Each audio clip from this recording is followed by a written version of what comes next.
Now welcome to another edition of News from Naboo with Oversliding Takes. And let's get right to the news. Alright, today we're going to cover the Empire article that came out on Hayden Christensen. Excellent. It's got some really cool, tidbits of information that I just didn't know and I think are really fun. So first I kind of asked him, when did Star Wars come into his life? And they're talking about, aside from being in them. Well, sure, yeah, before that, I think they mean. Was he a fan before he was cast as Anakin Skywalker? He says his earliest memories of Star Wars are through his older brother. He says, I was introduced to the character through all the toys he had. He had everything, the Millennium Falcon, Star Wars bed sheets. And he was the one that showed me the films for the first time.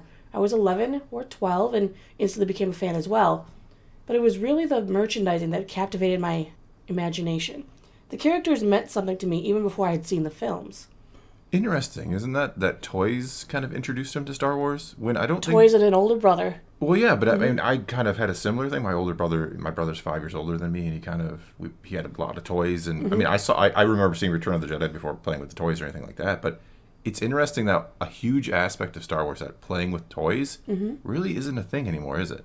Well, now the toys are tablets, so... Well, yeah, I mean, I guess you could get into Star Wars games, but is that the same as that tactile experience of sitting down with the toys and pretending to be Luke? And I don't know. I think that's really interesting that It is. That's how he kind of got into it, because I just don't think that happens anymore. And of course, he said, when I was 18, I got a call from my agent saying they were casting for Anakin Skywalker in Star Wars. And I thought, wow, how cool. But it just seemed too big. And I remember asking my agent, is there maybe another role they're also casting for right now you could put me up for? Because Anakin sort of seems unattainable. There wasn't. So I threw my name in the hat like everybody else. And there you go. The rest is history, as they say. Then they asked him, what happened? Had, the magnitude of what you were about to do, dawned on you at that time? He said, the scope of the opportunity, the enormity of it all, was exciting to me. It was obviously a little daunting, too. But there's a saying, pressure is privilege. I felt very lucky to have it. I was really thrilled that I was going to get to express George's mapping out of how someone goes from good to bad. Yeah, I mean, that is the ultimate story, especially if he had seen episode 1 at that point, which I'm guessing he had. I don't know when casting would have began for Anakin, because you've seen this really altruistic little boy who, I just want to help everybody and save the galaxy. And yeah, we all know what he becomes. Yeah. Then we get into some more juicy stuff. They say, of course, the first big transition of the character that was that unrestrained anger, the Tusken Raider slaughter. So they asked him how he approached that scene, and Anakin admitting it to Padme. Slaughter. They were animals, and he slaughtered them like animals. It was all good. Still a slaughter. I suppose it's still a slaughter then, huh? He said, yeah, he has somewhat of an emotional breakdown. That's kind of the first time we see there's actually something very unstable about the character.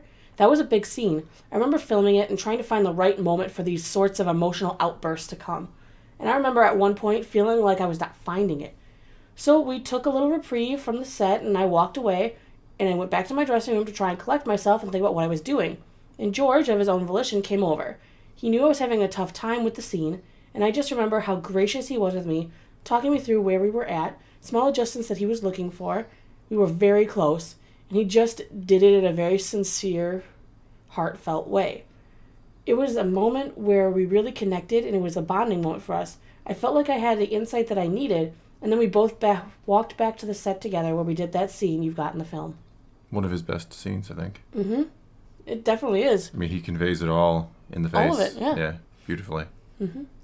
Then they kind of asked him, obviously he more substantially is going to commit to the dark side later on, and he chops off Mace Windu's arm. Just a little more substantially. And they asked him what kind of discussions he had with George on that pivotal moment. That scene is the tipping point in Anakin's fall to the dark side. He has Mace Windu and Darth Sidious, Jedi and Sith, both pleading for his allegiance, and he has to make a choice. When we were filming that scene, George spoke about how Anakin was conflicted, but not yet corrupted, and that he still wanted to do the right thing. It's a hugely transitional scene for the character, and one that sets the course for everything that follows. I remember in the weeks leading up to filming it, I was trying to figure out how to express his turn and acceptance of the anointment of Darth Vader. It needed to be an observable shift in the character, and this was originally the origin of George and I discussing giving Anakin Sith eyes. Originally there was no mention of it, and George was initially against the idea when I brought it up. I loved the visual of Sith eyes and thought it could make sense. Darth Maul had them and Sidious has them. George responded saying that Count Dooku didn't. And I thought that was the end of that. A few days later, he came back to me and said he thought about it some more, and now he liked the idea of Sith eyes, but not for that scene. I think that was just because it would have misinformed things. Anakin's fall to the dark side isn't just about good and evil and ideological views, it's also about timing and circumstance. Yeah, I don't think you should have had Sith eyes there. I agree. It makes more sense when they do appear later. Yeah, when he's goes off on the Separatists and just kind of stands there. Yeah, I think that's better. Then they asked him about the killing of the Younglings. Yes. How has that reverberated with fans and stuff over the years, too? He said, kids seem to forget about that scene when they meet me. There's not a lot of fear or intimidation. They're just excited to meet Anakin. There was a lot of talk about us doing that scene, and I love that George did it. It was a bold move, and it's shocking. When we were filming that, we were having a hard time getting the reaction we wanted from the kid. So I shouted or growled at him because we needed a genuine moment of him being startled. It got the response that we needed, and it makes that scene really work well. That is the best moment of a child actor. Just that step, whoa, that step is perfect. It's because even though we can't hear it, literally Hayden Christensen is now shouting at him or growling to scare he did something, him. To get that actual startled response. Yeah, but we think he's responding to the lightsaber, and I hate to say it because I know there's that joke about me, liking that scene too much, but it's perfect. It's absolutely perfect, and I'm so glad they put that in the movie because it conveyed just how far Anakin was. It shows you how fast the dark side consumes you. He goes from trying to save his wife who's pregnant to slaughter a room full of children in the course of hours, basically. Well, next they said, he did a lot of work, of course, with Ian McDiarmid, and asked if he learned anything from him along the way. With the story of Darth Plagueis the Wise, duh.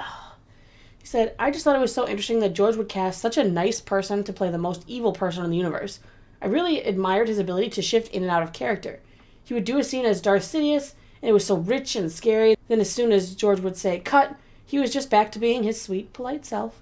We became quite close on episode 3, and he's someone that I've kept in touch with over the years. Ironic that he could go shift so easily from an evil dude to a nice guy, almost as if that's what he did in the movie, too. Palpatine and Sidious. Not that Palpatine was ever really, felt like a nice guy. He always felt shifty. I don't know. Am I the only one who never really would have trusted Palpatine? I don't know. I think you would have. Probably, but... Yeah, I think you would. Probably because I would have known he was evil and I would have wanted that power. The rest of the interview covers things we already had talked about in another video. Okay. So I guess we will now move on to New This Week in Star Wars, etc. On Tuesday, the next High Republic book comes out, Defy the Storm. Oh, if anyone's still reading those. Still behind on that. I know you are. But what am I? Wednesday, we have Bad Batch Episode 5, The Return. Ooh. I'm assuming this might be the Ventress episode. Wouldn't that be something they skip the whole Crosshair and Wrecker and maybe that's what Hunter reunion? And they just go here's an Asajj Ventress episode. Huh. Yeah, but I think she'll be with them. No, I think you're right. This is probably more talking about the return of Crosshair to the group, or the return of him in Omega. Could be both. Could be both. We don't know. We'll see. For comics, we have Star Wars 44, as well as High Republic number 4. Thursday is Voice Chat Day at 8 p.m., where we will, of course, be discussing the Bad Batch episode. We'll probably also still be discussing Avatar The Last Airbender, because that dominated a lot of conversation last week, and we'll probably also be talking about Dune. Yeah, and the meaning of life. That usually comes up towards the end. Those are for the late nighters. Yeah. Those are the ones who stay up past midnight. You get the weird meaning of life. I usually work the next day, so I don't. AI and aliens. It gets weird when we get tired.